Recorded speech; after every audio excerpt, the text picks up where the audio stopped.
तो दिल्ली से चलकर प्रधानमंत्री नरेंद्र मोदी कुमाऊं के हल्द्वानी पहुंचे तो अपने साथ कई सौगात भी लेकर आए। एक तरफ नया साल है तो वहीं दूसरी तरफ उत्तराखंड विधानसभा का चुनाव भी बेहद करीब है। ऐसे में खाली हाथ जाना पीएम ने भी नागवार समझा, तभी तो अपने साथ 17,500 करोड़ रुपए की सौगात भी लेकर पहुंचे। हल्द्वानी पहुंचते ही पीएम ने 23 अलग अलग प्रोजेक्ट्स की आधारशिला रखी, जिसमें हल्द्वानी में अखिल भारतीय आयुर्विज्ञान संस्थान यानी एम्स का शिलान्यास भी शामिल है। इतना ही नहीं, 17,500 करोड़ रुपए की लागत से जिन परियोजनाओं का शिलान्यास और लोकार्पण किया गया उसमें हाइड्रो प्रोजेक्ट, सड़कों की कनेक्टिविटी, इंफ्रास्ट्रक्चर और स्वास्थ्य जैसी सुविधाएं भी शामिल हैं। उद्घाटन, शिलान्यास और लोकार्पण के बाद पीएम मोदी ने देवभूमि के लोगों का दीदार कर उन्हें नमन किया और लोगों को यह भरोसा दिलाया कि आने वाले समय में और लागत से उत्तराखंड का तेजी से चौतरफा विकास होगा।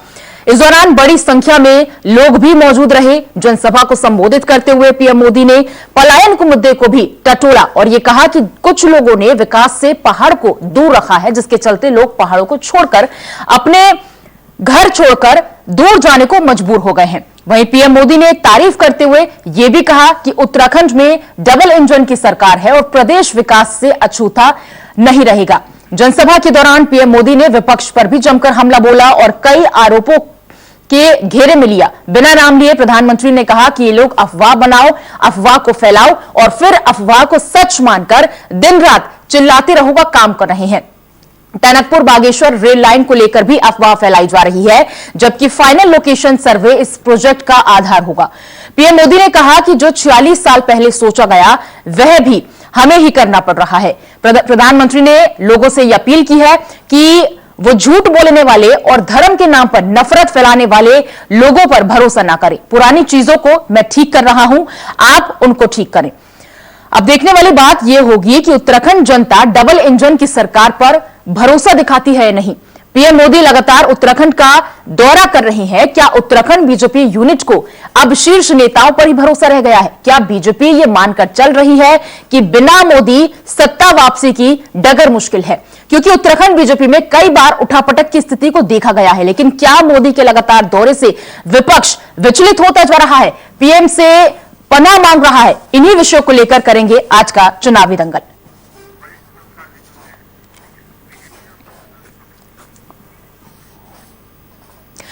और पैनल हमारे साथ मौजूद है। चुनावी दंगल में पैनल से बातचीत करेंगे, उनके भी मुद्दे रखेंगे, उनका रिएक्शन भी लेंगे। बीजेपी से सुरेश जोशी जी हमारे साथ मौजूद हैं। सर बहुत बहुत स्वागत है।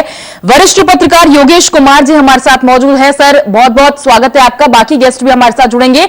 सबसे पहले वरिष्ठ पत्रकार जी से ये जान लेते हैं, योगेश जी से, कि कैसे देखें इस चुनावी दौरे को। एक तरफ 17,500 करोड़ का चुनावी तोहफा पीएम मोदी देके गए हैं, दूसरी तरफ चुनाव बेहद करीब है। क्या मायने निकाले जाए इस दौरे के?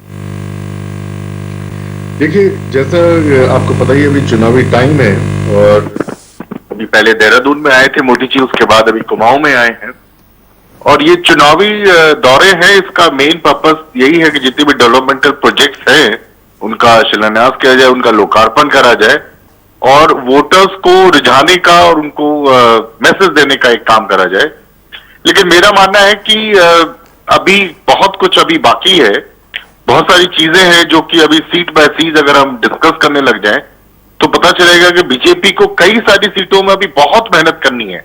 ये जो 17 वाली बात थी कि मोदी जी आएंगे और बीजेपी का कमल लहरने लगेगा हर जगह, ये उतना उस इंटेंसिटी से हो पाएगा नहीं हो पाएगा, ये अभी देखने वाली बात है। और यही वजह है कि अभी इतनी ज्यादा मशक्कत न सिर्फ बीजेपी, मोदी जी खुद ही कर रहे हैं उत्तराखंड में। मतलब 2017 वाला जो मोदी मैजिक दिखा था हमें उत्तराखंड में बीजेपी के लिए, क्योंकि बहुत करारी हार से कांग्रेस हारती हुई दिखी थी 2017 में, वो मोदी मैजिक अब 2022 में नहीं दिखेगा। मेरा मतलब ये नहीं कि मोदी मैजिक जो है वो दिखेगा नहीं। मेरा मतलब ये है कि जिस तरह से 17 में इतना मतलब मैसिव टर्नआउट आ रहे थे हर जगह, उतना ही टर्नआउट लाने के लिए थोड़ी और मशक्कत करनी पड़ेगी बीजेपी को। और जो ये अभी जो रैलीज हो रही हैं, जितने भी इनके राज्य में प्रोग्राम हो रहे हैं, उसमें दिखाई भी दे रहे हो। ठीक है, सुरेश जोशी जी के पास आते हैं। सर क्या लगता है आपको कि आज पीएम मोदी जो 17,500 करोड़ का तोहफा यहां पर देके गए हैं कुमाऊं वासियों के लिए, क्या आपको अब मोदी मैजिक का सहारा लेना पड़ रहा है? क्योंकि एक चलन है उत्तराखंड में कि 5 साल बीजेपी आती है तो 5 साल कांग्रेस आती है, लेकिन क्या अब आपको लग रहा है कि 2 बार हमने अपना सीएम फेस बदला है तो डर है कहीं ना कहीं एक कि सीएम फेस बदलने के बाद कहीं जो जनता का रुझान है वो कांग्रेस की ओर ना चला जाए और अब मोदी मैजिक फिर से लाने की कोशिश आप 2022 में करेंगे? देखिए पूजा जी, पहली बात तो मैं ये बताऊं कि हमने इस 5 साल के कार्यकाल में भारत सरकार ने हमको 1 लाख करोड़ रुपए दिया। 70,500 करोड़ रुपए नहीं दिया। 70,500 करोड़ का तो जो आज विषय आया था वो हल्द्वानी का था, तो यानी मतलब उस क्षेत्र का था, कुमाऊं के क्षेत्र का। मैं आपको बतलाना चाहता हूं कि जितनी परियोजनाएं इस प्रदेश में पहले से दम पड़ी थी और जिनके शिलान्यास और एक तरह से मैं कह सकता हूं कि लोगों ने पूजा पाठ उनका कर दिया, लेकिन उनकी डीपीआर नहीं थी, उनके लिए धन की व्यवस्था नहीं थी, उनकी टेंडरिंग नहीं थी, कहीं कुछ नहीं था। इसलिए भारतीय जनता पार्टी, ये जो हमारे शिलान्यास के भी कार्यक्रम है, ये संकल्प है, शिलान्यास हमारा संकल्प है और संकल्प को हम सिद्धि तक ले जा करके उसको लोगों को आगे उसका लाभ देते हैं, ये हमने करके दिखाया है। लोगों ने, मैं आपको 2-3 चीजें बताता हूँ, कांग्रेस के मित्र बहुत चैनलों में बोल रहे हैं, उन्होंने कहा कि रेलवे के प्रोजेक्ट का शिलान्यास सोनिया जी कर गई थी। मैं चैलेंज के साथ करता हूँ, योगेश जी हमारे साथ बैठे, बहुत वरिष्ठ पत्रकार है, बहुत जानकारी रखते हैं। मैं ये पूछना चाहता हूं कांग्रेस के मित्रों को कि भारतीय जनता पार्टी की सरकार इस देश के अंदर जो मोदी जी की सरकार बनी वो 26 मई को बनी। 26 मई 2014 से पहले क्या कर्णप्रयाग से लेकर के ऋषिकेश तक का जो रेलवे का प्रोजेक्ट था उसकी कोई डीपीआर थी? उसके लिए कोई धन की व्यवस्था थी? उसके लिए कोई टेंडरिंग की व्यवस्था थी? इस बात का जवाब आज तक किसी कांग्रेस के नेता ने नहीं दिया। बार बार वो कहते हैं कि भाई साहब ये जो ऑल वेदर रोड है ये भी हमारा सपना था। मैं उनसे पूछना चाहता हूं कि क्या आप बताएंगे कि 26 मई 2014 से पहले ऑल वेदर रोड का कहीं पर भी कोई बजटीय प्रोविजन था? कहीं पर कोई टेंडरिंग थी? कुछ ही नहीं था, लेकिन हमने ऑल वेदर रोड, यही तो मैं पूछ रही हूँ यहाँ पर सुरेश जी कि क्या आप मोदी मैजिक पर ही भरोसा दिलवाने की कोशिश एक बार फिर से जनता को करेंगे? त्रिवेंद्र सिंह रावत सीएम बनते हैं 2017 में, कुछ साल बाद चेंज हो जाते हैं। तीरथ सिंह रावत वो तो कुछ महीने भी नहीं टिक पाते, और अब पुष्कर सिंह धामी। कैसे जनता को विश्वास में लाएंगे सर? किन मुद्दों पर जाएंगे 2022 में?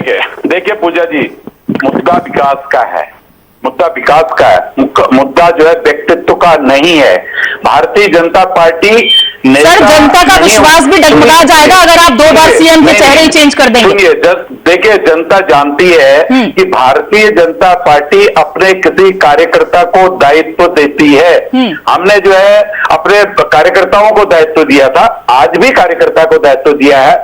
न कोई सरकार बदली, न कोई आइडियोलॉजी बदली, न कोई सिस्टम बदला, न कोई सिद्धांत बदला। आखिर भारतीय जनता पार्टी जो 2017 में थी और 2022 में है, हम जनता की सेवा के लिए खड़े हैं। मोदी जी ने बहुत स्पष्ट शब्दों में कहा कि अब हमने देखिए अभी पहली बार 28 करोड़ रुपया फर्स्ट फेज का टनकपुर से लेकर के बागेश्वर रेलवे का दिया है। हम विद इन 5 ईयर उस प्रोजेक्ट को भी तैयार करेंगे। लेकिन योगेश जी यहाँ पे बैठे हैं, बहुत अच्छी तरह जानते हैं कांग्रेस के मित्र कौन है, मुझे मालूम नहीं है, अभी आपने दिखाया नहीं ना बताया, लेकिन मैं ये बताना चाहता हूं कि ये टनकपुर बागेश्वर रेल लाइन की आज की वो नहीं है। जिस टनकपुर से पिथौरागढ़ सड़क की बात की, जिसमें 12 घंटे लगते थे, आज 2.25 घंटे में टनकपुर से पिथौरागढ़ हम लोग पहुंच रहे हैं। ठीक है प्रोजेक्ट योगेश जी से, वाला प्रोजेक्ट पिथौरागढ़ से लिपुलेख तक जिसकी टेंडरिंग हो चुकी है, उसका जो है कि फर्स्ट फेज के 2 टेंडर पड़ चुके हैं, उसमें काम शुरू होना है। ठीक है, कांग्रेस के प्रवक्ता भी हमारे साथ जुड़ गए हैं, मथुरा दत्त जोशी जी फोन लाइन पर जुड़े हैं हमारे साथ। सर बहुत बहुत स्वागत है आपका। बीजेपी कह रही है कि भले ही हमने सीएम के चेहरे बदले लेकिन हमने विकास किया है, आप क्या कहेंगे सर? ठीक है, योगेश जी के पास में आऊंगी। योगेश जी, इसी का उत्तर आपसे ले लेते हैं। अभी कांग्रेस हमारे साथ कुछ ही देर में जुड़ जाएंगे कि बीजेपी ये कह रही है कि हमने भले ही सीएम का चेहरा बदला हो लेकिन विकास हमने किया है। बीजेपी के इन 5 सालों में उत्तराखंड में जो विकास हुआ है वो पहले कभी नहीं हुआ। क्या अब आप मानेंगे कि जो जनता है उत्तराखंड की वो बहुत ज्यादा संतुष्ट है बीजेपी से? क्या वो पलायन जो पहले हम देखा करते थे वो खत्म हो चुका है? देखिए, मैं इस चीज को, इस बहस को तो दूसरी तरफ ले आना चाहूंगा। मैं कहूंगा कि जो बीजेपी के इंटरनल सर्वेज हैं सीट बाय सीट, उसमें बीजेपी की क्या ग्रेडिंग हो रही है सभी सीट की, ये जोशी जी को पता है। बीजेपी कितनी सीट्स में परेशान भी है और बहुत ज्यादा मेहनत करने की बात भी करती है इंटरनल सर्विस के बेसिस पे। इससे बड़ा क्लियरली है कि बीजेपी जो है बहुत ज्यादा फोकस होकर एक एक सीट पे काम कर रही है। पर इसका मतलब ये बिल्कुल भी नहीं होता है कि बीजेपी ने इतना काम कर लिया है कि वो बिल्कुल 17 वाली बात हो जाएगी। मेरा यह मानना है, अगर हम सीट बाय सीट पे चलें, चाहे वो कुमाऊं में हो, चाहे गढ़वाल में हो, चाहे वो प्लेन्स में हो, बहुत सारे फैक्टर्स जो हैं वो काम करने वाले हैं। फार्म बिल जो है, जो मोदी जी ने हटा दिया है, उसको कैंसिल कर दिया है।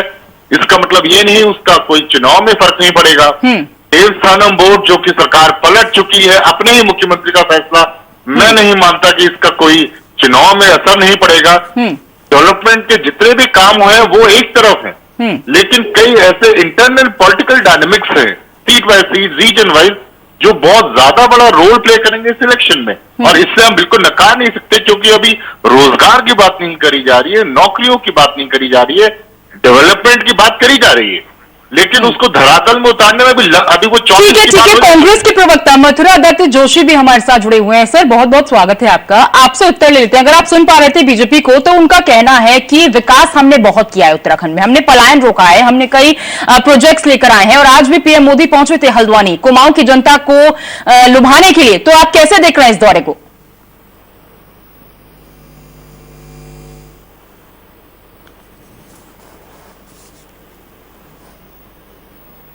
हेलो जी सर, आवाज आ रही मेरी? जी सर आ रही है, आप अपनी बात कंप्लीट कीजिए।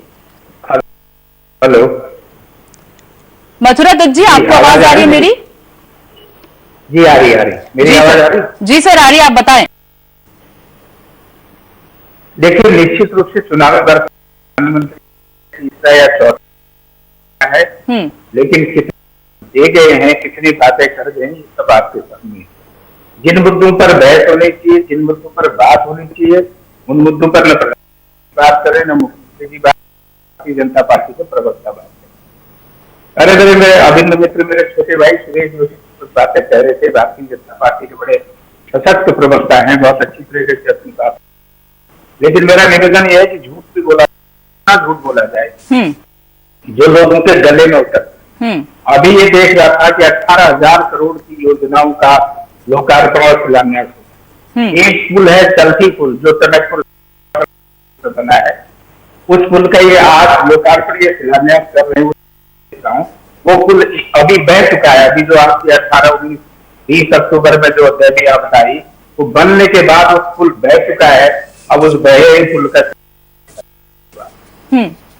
बात बताऊं आपको, जोशी जी जानते हैं इस बात को कि टनकपुर से पिथौरागढ़ की जो का नाम इन्होंने दिया है, वो 4 धाम परियोजना में, 4 धाम संपर्क मार्ग परियोजना में वो रोड सम्मिलित की और यूपीए की गवर्नमेंट गई, और उसका शिलान्यास के बाद गडकरी जी उसको करते हैं पहले तक।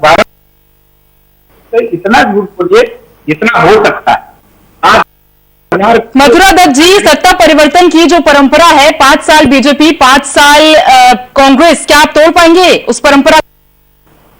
देखिए, हम तो नहीं, लेकिन मैं एक बात जरूर, अगर हम कहेंगे जो कांग्रेस वोट आई थी, उत्तराखंड की महान जनता थी, महान जनता के 5 साल बहुत अच्छी तरह के बाद उत्तराखंड के नौजवानों ने क्या है, किसानों से।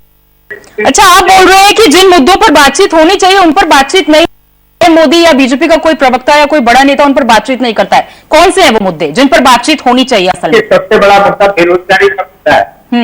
आज पूरे प्रदेश में तो आयोग अभी बैठे हैं वरिष्ठ पत्रकार यहाँ पर, वो बताएंगे। अभी लोक सेवा आयोग ने 5 साल से एक भी नहीं की। क्या सरकार है? बड़े बड़े यहाँ पे 10 लाख कह रहा है, कोई 10,000 कह रहा है, और बड़े रोजगार के लोक सेवा आयोग के रोजगार पा रही है, संगठित क्षेत्र में रोजगार पा रही है। आप बताइए, वो सरकार रोजगार के साथ अधिकार है कितना है इस बात की? एक बात ठीक है। इसकी बात सुरेश जी कहते हैं कि सर उन मुद्दों पर क्यों नहीं, जैसा कि कांग्रेस का कहना है। मथुरा दत्त जी कह रहे हैं कि जिन मुद्दों पर बातचीत हो, तो बातचीत कोई प्रवक्ता, कोई नेता नहीं करते हैं। क्यों नहीं हो रही मुद्दों पर बातचीत? क्यों नहीं बेरोजगारी हटाई जा रही है? क्यों नहीं पलायन रोका जा रहा है? पूजा जी, मैं आपसे बड़ा निवेदन पूर्वक एक बात करूंगा कि मैं 2 मिनट प्लीज मुझे डिस्टर्ब मत करिए, ना आप करिए ना कांग्रेस उदय करे।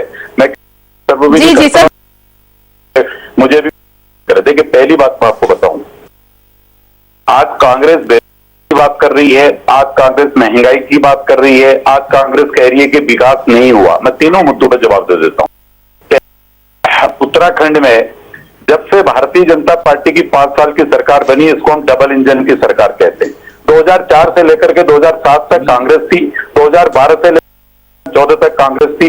मैं इनसे ये पूछना, आपने उस 5 साल की डबल इंजन किया, हमारे प्रधानमंत्री 2017 से अपना जवाब दे।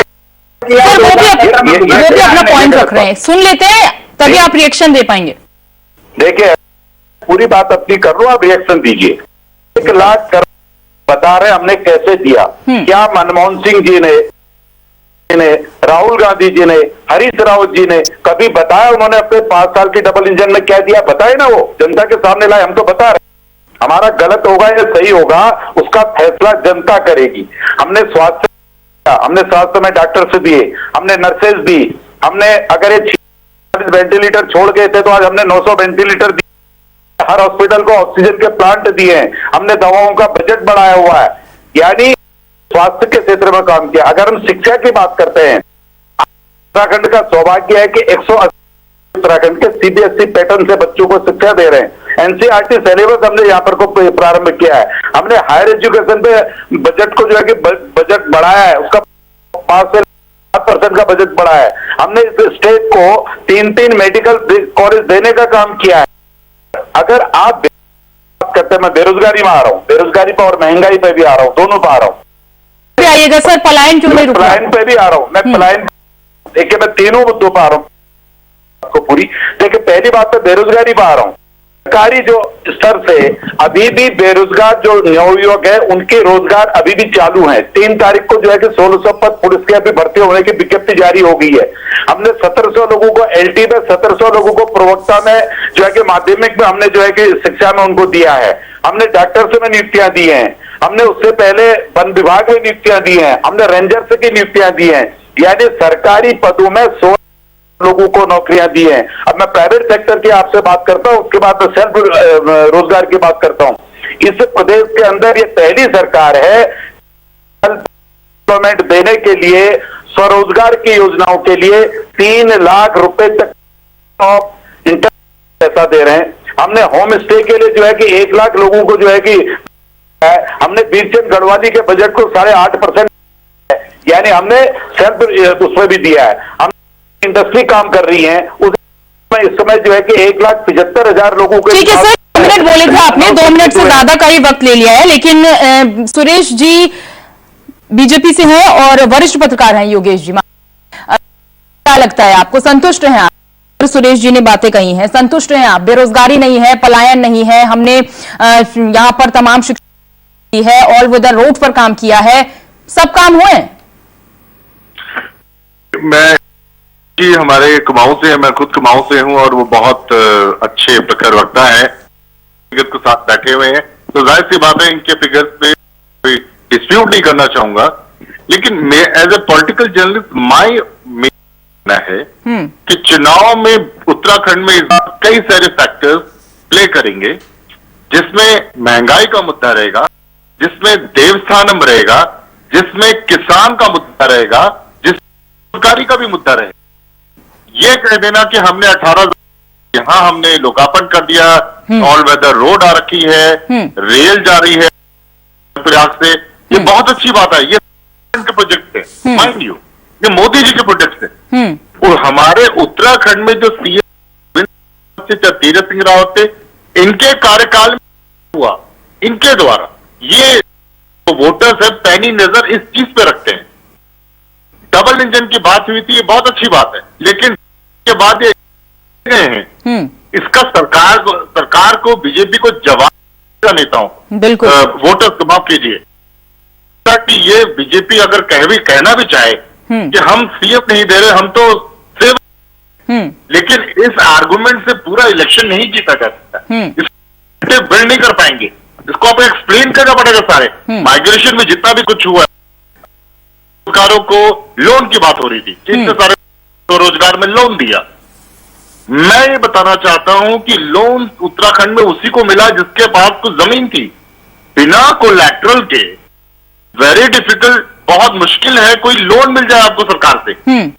अभी स्वरोजगार वाली पॉइंट बात कर, जिस आदमी का तभी तो बेचारा अपने वहां से गांव से भाग रहे, अब उसके पास जमीन उसके पास है, लेने को है नहीं, वो स्वरोजगार क्या करेगा? तो मेरा मानना है कि बहुत अच्छी बात है, बहुत सारे फैक्ट, लेकिन ये चुनाव बहुत ही रोचक होने वाला है उत्तराखंड में, क्योंकि कई फैक्टर्स आपको दिखेंगे इस बार कैंपेनिंग में।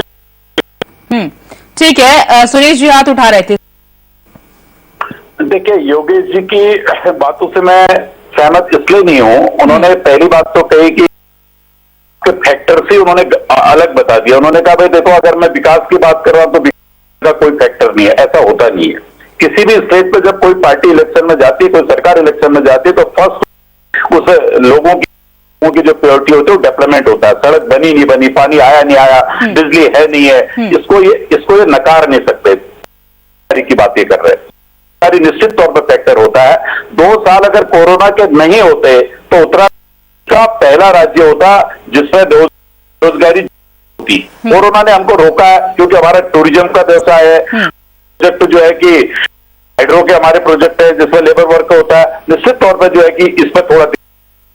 आप महंगाई की बात कर रहे हैं, मैं ये पूछना चाहता हूं योगेश जी, क्या उत्तराखंड में भारतीय जनता पार्टी की सरकार है इसलिए महंगाई है? क्या राजस्थान में, छत्तीसगढ़ में, पंजाब में कांग्रेस की सरकार है, क्या वहां सस्ता माल मिल रहा है? क्या कांग्रेस कोई ऐसा लेके जा रही है, या कांग्रेस के पास ऐसी कोई रूपरेखा है जब वो सत्ता में आएगी तो अपनी इकोनॉमी को कैसे बढ़ाएगी, वो रोजगार कैसे देगी? ठीक है, कुछ है क्या? ठीक है, देखिए मुद्दे बहुत सारे हैं। राजनीतिक दल यहाँ पर हर दल आता है, हर बड़े नेता आते हैं। पीएम मोदी आज आए हैं हल्द्वानी में। एक लास्ट रिएक्शन में लेना चाहती हूँ योगेश जी, संक्षिप्त चाहती हूँ कि उत्तराखंड का जो विधानसभा चुनाव 2022 है, ये किस ओर जाता हुआ दिख रहा है? देखिए, मेरा है कि जो उत्तराखंड है वो पॉलिटिकल लेबोरेटरी है। ये चीज मैं कई से बोलता हूँ और मैं बड़ा सीरियसली मानता हूँ उस चीज को। उत्तराखंड में हमें वो काफी सारी चीजें देखने को मिलेंगी बीजेपी की पॉलिटिक्स, जिसमें कि कई सारे गेयर्स चेंज होते दिखेंगे, कई सारे कॉन्टिन्यूस, कई सारे रंग हमें दिखेंगे, कई सारे। और मेरा मानना है ये चुनाव एज ए पॉलिटिकल जर्नलिस्ट से बहुत ज्यादा इंटरेस्टिंग होगा, क्योंकि कांग्रेस जो है वो अपनी पीरेनियल प्रॉब्लम में ही है, वो हाउस डिसऑर्डर में है, चल रहा है। लेकिन अभी बीजेपी को कैसे आगे आना है, कैसे 17 के 17, 70 के 70, बाकी जो 70 के 70 सीट्स में कैसे कैंपेन करना है, कैसे, बहुत बड़ा चैलेंज है बीजेपी। बहुत बड़ा चैलेंज है ये बीजेपी के लिए भी। और लेकिन क्या सत्ता परिवर्तन की जो परंपरा है कि 5 साल बीजेपी रहती है, कांग्रेस रहती है, ये परंपरा क्या टूट पाएगी? क्या पीएम नरेंद्र मोदी जो आज हल्द्वानी पहुंचे हैं, कुमाऊं के लिए उन्होंने एक बहुत बड़ा तोहफा दिया है, 17,000, ये तोहफा जनता स्वीकारेगी 2022 में? ये पता चलेगा। इसके लिए सुरेश जोशी जी बीजेपी से जुड़े थे, बहुत बहुत शुक्रिया आपका। कांग्रेस से मथुरा दत्त जोशी जी जुड़े थे, बहुत आपका करूंगी। योगेश कुमार जी वरिष्ठ पत्रकार एवं राजनीतिक विश्लेषक, सर बहुत बहुत शुक्रिया करूंगी आपका हमारे साथ चर्चा में शामिल होने के लिए। चुनावी दंगल में फिलहाल इतना ही, मुझे दीजिए इजाजत। सारा प्रणाम।